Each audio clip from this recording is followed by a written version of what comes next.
Hey there folks, and welcome back to Apocalyptic Guitars. Yes, we're back here. It's been a while, it's been a couple days, but funny story is my bandsaw blade broke.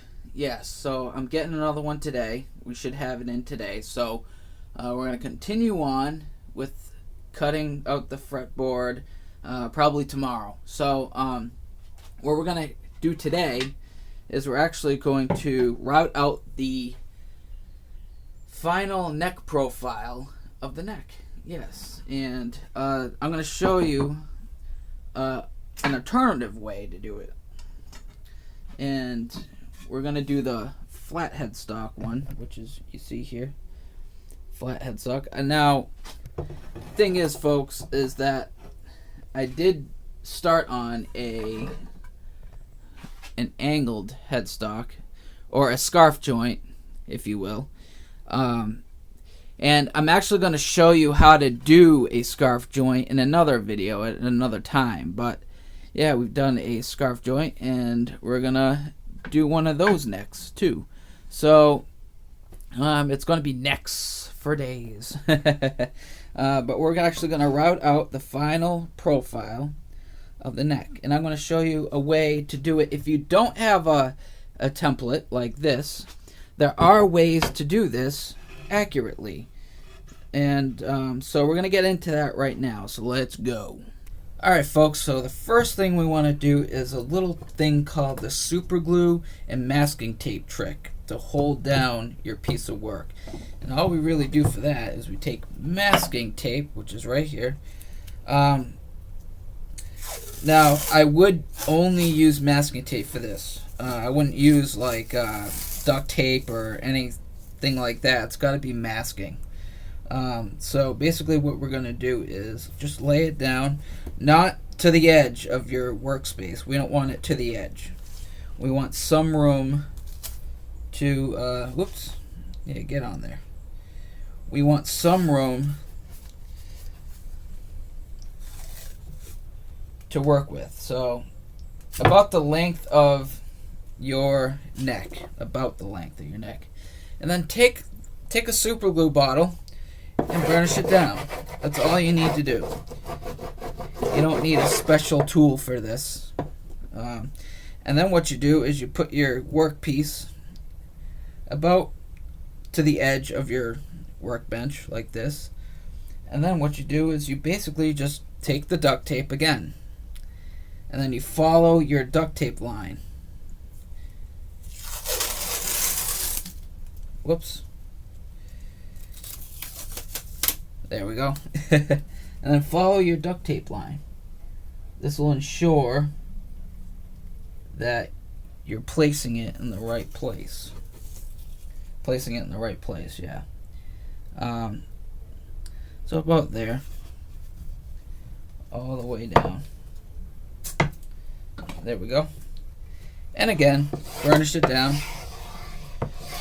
You can use anything with a flat surface or with a, kind of a polished surface.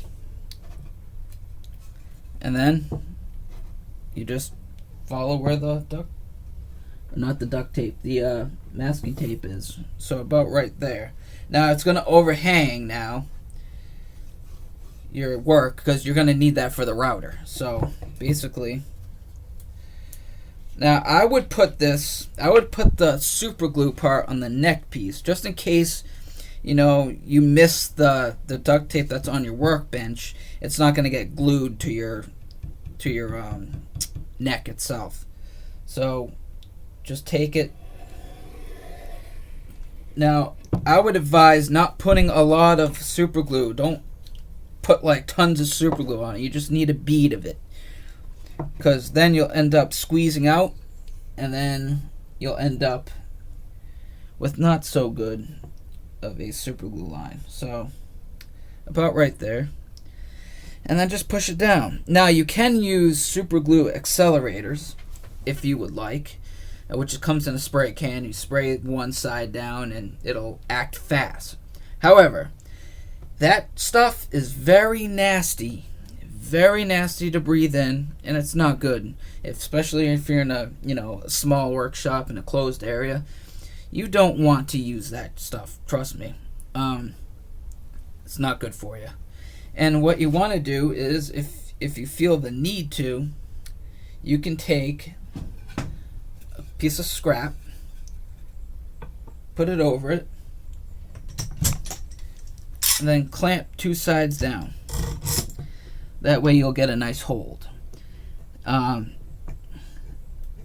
Now that's what I suggest you do if you don't use super glue accelerator, which I don't. I don't really want to risk using that shit.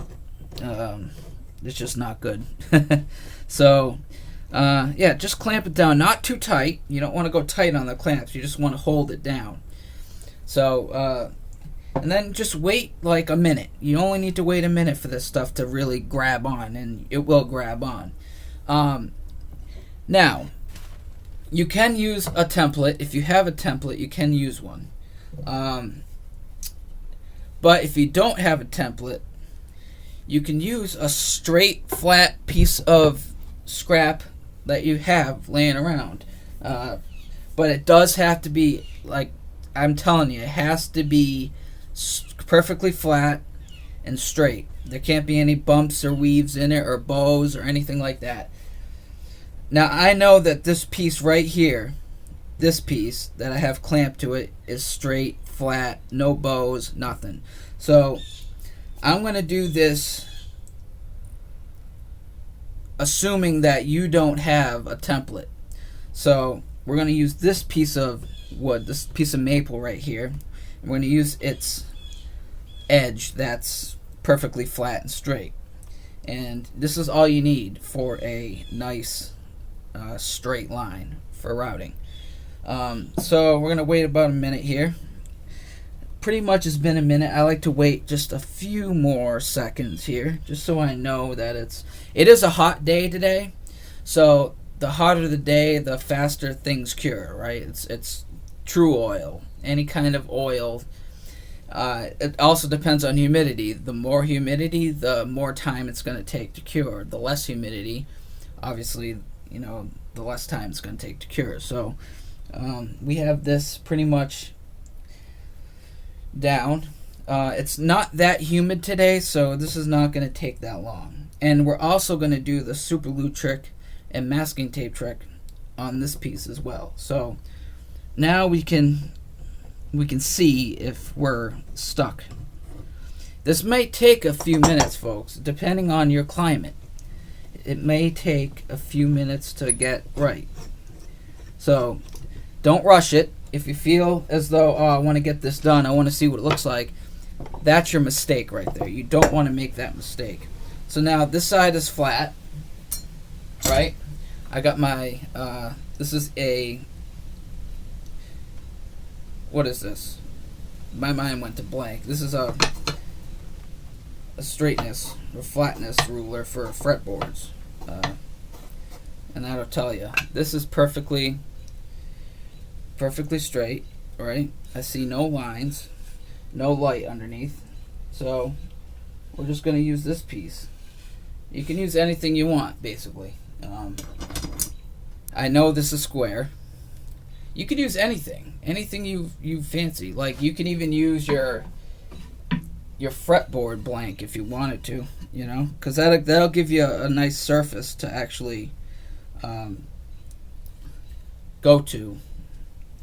And we'll check to see if this is actually, this is straight as well. So you could use basically anything you want, anything. Doesn't matter which. And then you just simply go to where your lines are. And it's as simple as that. Just like that. Now, for the sake of this, I'm going to use this for it, okay? So, what we're going to do is we're going to do the super glue and masking tape trick again. Now, that's on there, right? That's not going anywhere, right? So, like I said, go to the edge, but not exactly to the edge, because you're going to be cutting right there anyway. So, just go where you see the line, and then There you go. That's all you need.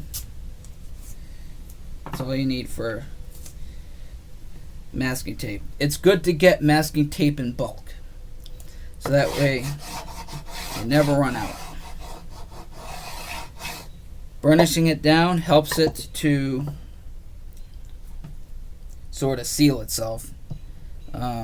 Now for this, we know where we put the masking tape before, so we just kind of follow that.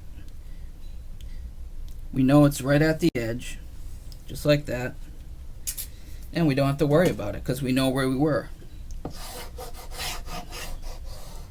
Burnish it down, and then what we do, you got to make sure it's the flat side. If it's not the flat side, then you're kind of screwed. But not really, because you can, with this technique, you can pull up the super glue and the masking tape and it'll just come right off. You really don't have to worry about it that much, but just put a bead of super glue down. Like I said, you don't want to go nuts on this stuff because you will stick the super glue to your work, and that's no fun. Now line it up the best you possibly can. As best you possibly can. And that's about where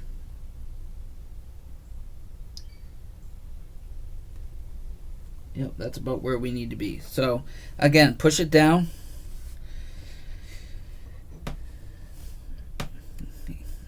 There we go. Now these two pieces of maple stayed flat throughout this whole process. Sometimes if you're cutting wood, it'll bow because you're getting rid of material basically, and sometimes it'll bow up or down or twist and stuff like that. This stayed flat. Both of them stayed flat, which is perfect. That's what we need.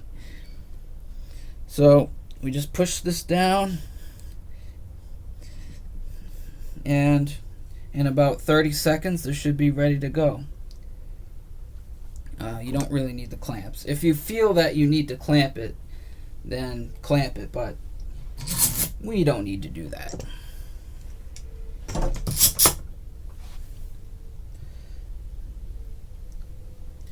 That's where we need to be. Now, since this is just a millimeter thick on the edge here, it's not going to be hard, or it's not going to take that long to route this out. It's going to just one pass. That's all it's going to take, and then you just go down and down. So, and you know, your router will do the work for you. Basically, that's what it is. Your router will do the work. So that should be good enough now. I'm pushing on it and it's not moving, so we should be good to go. Now, wear safety glasses, folks. You gotta wear safety glasses, especially with routing, because chips of wood could fly at your eye. Trust me, it's happened to me, and it friggin' hurts. So wear glasses, wear ear protection, because you're gonna need ear protection. These things do get loud in an enclosed space, and as a guitarist, I want to preserve my hearing as well. So here we go, and we're just gonna route. So we gotta figure out now where we need to go.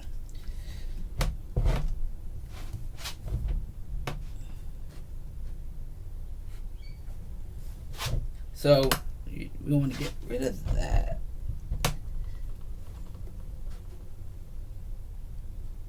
About right there.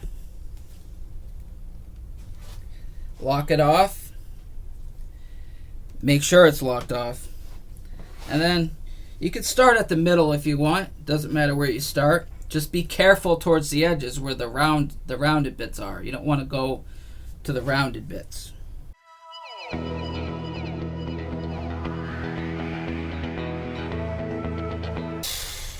So that's about 5 millimeters deep right there.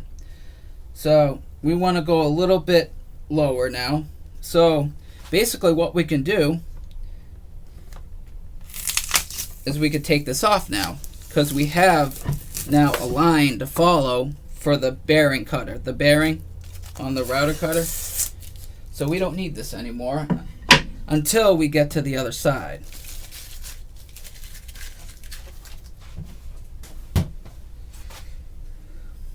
So let me just show you real quick. See there? We got our line that we follow. And you don't want to go beyond the curve. That's what I was telling you. You don't want to go beyond that curve. So you got to stop where the curve is. And let's continue on now. Now that we have our line, we can follow it now.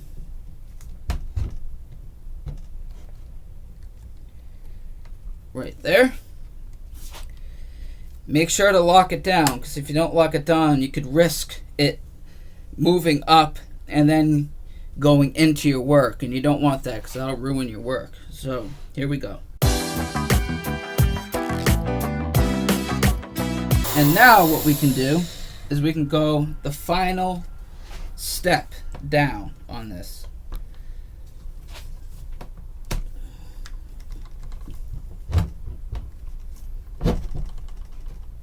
Which is right there. Lock it down. Always lock yourself in.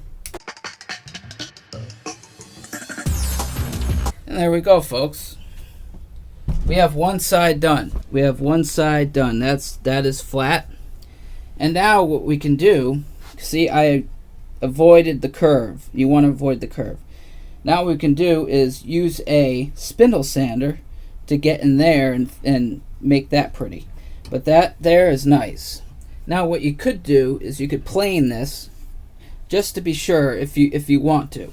You don't have to do that. I know that this is nice and flat and everything. So we only took about 1 mil off, and that's all we needed. So, you know, you don't need to go nuts with it if you have that much space. Now if you're taking off, say, like a 1/2 inch, then you might need to take it slower. But we're going to check now.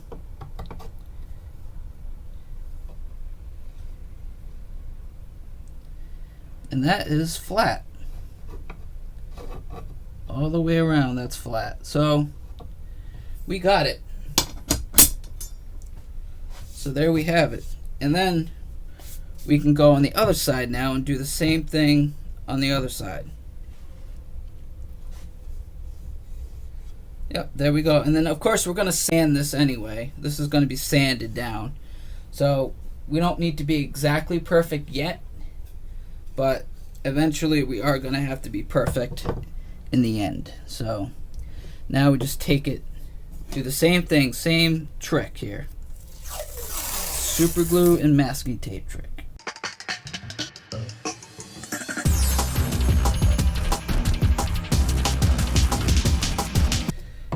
Now here's a tip for you if you're using this technique. You don't want any wrinkles in the tape when you're burnishing it. You don't want that. You want it to be as flat and smooth as possible. So we'll repeat this process.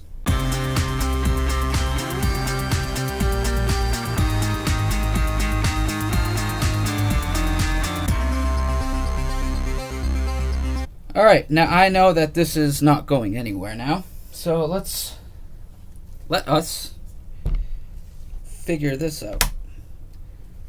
Remember to unlock it. There we go. Lock it down. Lock down the depth stop, and here we go.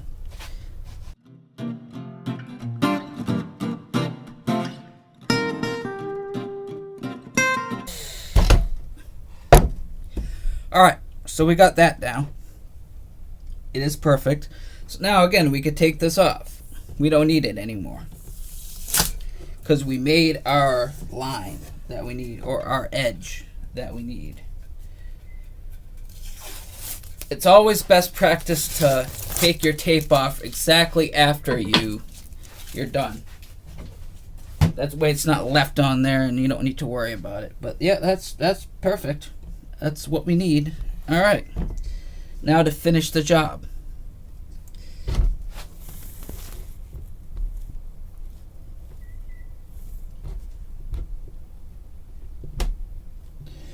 Now I apologize if you can see my big head, but and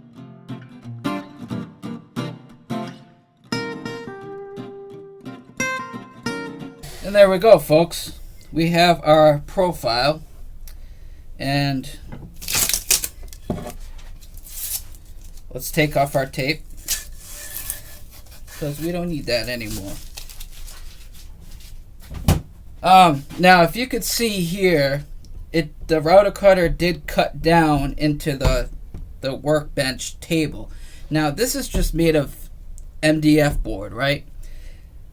This gets replaced after a while, so there's fresh new MDF. You don't have to. That's what I like about it, is that you don't really have to worry about it that much if you do cut into it. But it's perfect for me. So yeah, there we have it. Now we gotta check flatness. We always want to check flatness with the fretboard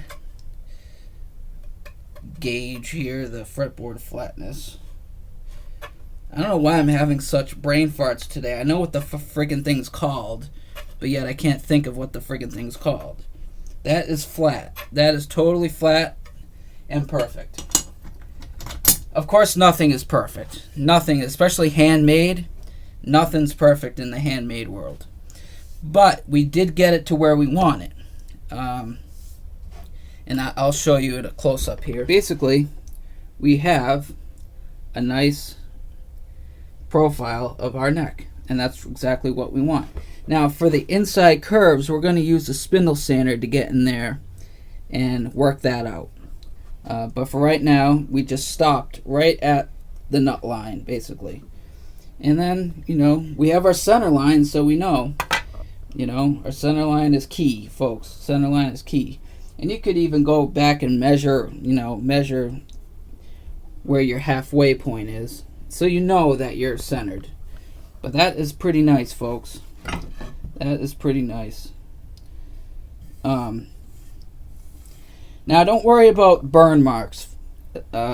Seriously, don't worry about burn marks, because, again, you're going to be sanding this down. You're going to be carving it, so you're not going to really see it, especially if you're sanding it back down. So don't worry about it. Once you put the fretboard on, you're going to be sanding or planing it, however, which way you do it. Anyway, so you're really going to take that away. So don't worry about it. Don't worry about burn marks. We do have our headstock profile. I like it. It's sort of like an Ibanez headstock, but I curve it a little more here, and I don't put that friggin' check mark right there, because I don't really, I don't want to copy Ibanez, but I do like how forward looking it is. So I just made my own type of, headstock profile. It's more in your face, really. So I like that. And this is going to be about the thickness of an Ibanez, like Wizard 2 or whatever. It's going to be real thin. So it's going to be comfortable to play, and it's just going to be a comfortable neck overall, and a very nice, pretty neck, because it is quilted. I'll show you later in the light the quilting, but it's friggin' pretty. And then, of course, we have our fretboards, which this one's for the flat headstock right here. So we have our fretboard here, which this isn't cut down to size yet. Of course, I'm waiting on my bandsaw blade to come before I cut it down and plane it. But the thickness of a fretboard is usually 5 to 6 mil thick, and that's flat, not radiused or anything. So we did about 7 mil thickness, because we are going to plane this flat, because we need to, and it also give us room to radius it while leaving room for side dots and all that stuff we need. Now I'm going to go for a 12-inch radius on this, because I basically on all my standard built guitars I usually do a 12-inch radius. I think that's a good middle point for chord and lead playing. So 12-inch radius I think is perfect. So it's best of both worlds. Anyway, that's it for this episode, folks. Yes, I hope this was informational for you. And then tomorrow we will be back to actually cut the fretboard to size, and then we'll plane it and everything else. So this will be a perfect time. And then, of course, we're not done. We're not done. We have to cut out the pocket for the truss rod. Yes. And you can't forget about that. You got to make your truss rod pocket or cavity. So we're going to do that as well. And I'll show you a neat way to do that if you don't have a sled or a guide for your router, basically. And it's basically free or very inexpensive to do. So we'll tackle that too. So there we go, folks. It's nice. It's still nice and flat and straight. Didn't bow on me. So we're going to let this sit overnight, and we'll let it do what the wood's going to do. I predict that it's still going to stay flat and, straight. So, but we'll see. Wood is very friggin' it throws stuff at you. So you got to really be careful with wood. So we're going to let this sit and let it do its thing. All right, folks, that's this episode of Apocalyptic Guitars. Yes, we tackled the routing. We basically have a neck. The only thing left is the truss rod and the fretboard. And then, of course, the carving and the drilling of holes and all that other stuff that comes with guitar building. But anyway, we did it. I hope this was good for you. Next video, we're tackling the fretboard. Yes, and that'll be fun. So, take care, everyone, and we'll be back. Yes, take care. This is Nate, Apocalyptic Guitars. Yes.